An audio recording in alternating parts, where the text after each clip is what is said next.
தயாநிதி மாறன் தொடர்ந்த அவதூறு வழக்கிற்கு இடைக்கால தடை விதிக்க உயர்நீதிமன்றம் உத்தரவு பிறப்பித்துள்ளது.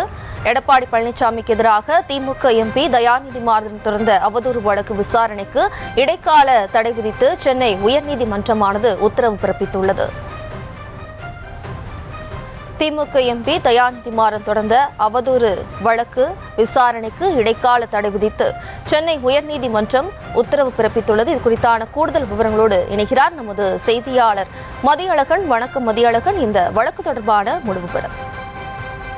நடந்து முடிந்த மக்களவைத் தேர்தல் பிரச்சாரத்தின் பொழுது மத்திய சென்னை திமுக எம்பி தயாநிதி மாறன் தொகுதி மேம்பாட்டு நிதியை முறையாக செயல்படவில்லை என அதிமுக பொதுச் செயலாளர் எடப்பாடி பழனிசாமி குற்றம் சாட்டியிருந்தார். இந்த பேச்சுக்கு மறுப்பு தெரிவித்த தயாநிதி மாறன் எடப்பாடி பழனிசாமிக்கு எதிராக அவதூறு வழக்கை தாக்கல் செய்திருந்தார். இந்த வழக்கு சென்னை மாவட்ட ஆட்சியர் அலுவலகத்தில் உள்ள எம்பி எம்எல்ஏக்கள் மீதான வழக்குகளை விசாரிக்கும் சிறப்பு நீதிமன்றத்தில் நிலுவையில் உள்ளது.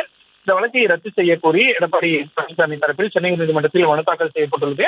இந்த மனு நீதிபதி ஜி.கே. இளந்திரையின் முன்பு இன்று விசாரணைக்கு வந்தது. அப்பொழுது இபிஎஸ் சார்பில் ஆஜரான மூத்த வழக்கறிஞர் ஜான் சத்யன் நாளிதழில் வந்த செய்தியின் அடிப்படையிலும் அரசு இணையதளத்தில் உள்ள தரவுகளின் அடிப்படையில் மட்டுமே பேசியதாகவும் அவதூறு கருத்து எதுவும் பேசவில்லை என்றார். தயாநிதி மாறன் சார்பில் ஆஜரான மூத்த வழக்கறிஞர் ஜே. ரவீந்திரன் தயாநிதி மாறன் குறித்து அந்த செய்தி வெளியிட்ட நாளிதழே அந்த செய்திக்கு வருத்தம் தெரிவித்த நிலையிலும் எடப்பாடி பழனிசாமி தயாநிதி மாறனுக்கு எதிராக அவதூறு கருத்துக்களை பேசியதாக கூறினார். இதனையடுத்து எடப்பாடி பழனிசாமி மனு குறித்து தயாநிதி மாறன் பதிலளிக்க உத்தரவிட்ட நீதிபதி இந்த வழக்கினுடைய விசாரணையை ஏப்ரல் 4ஆம் தேதிக்கு ஒத்திவைத்தார். அதுவரை எடப்பாடி பழனிசாமி மீதான அந்த அவதூறு வழக்கின் விசாரணைக்கு இடைக்கால தடை விதித்தும் நீதிபதி உத்தரவிட்டார்.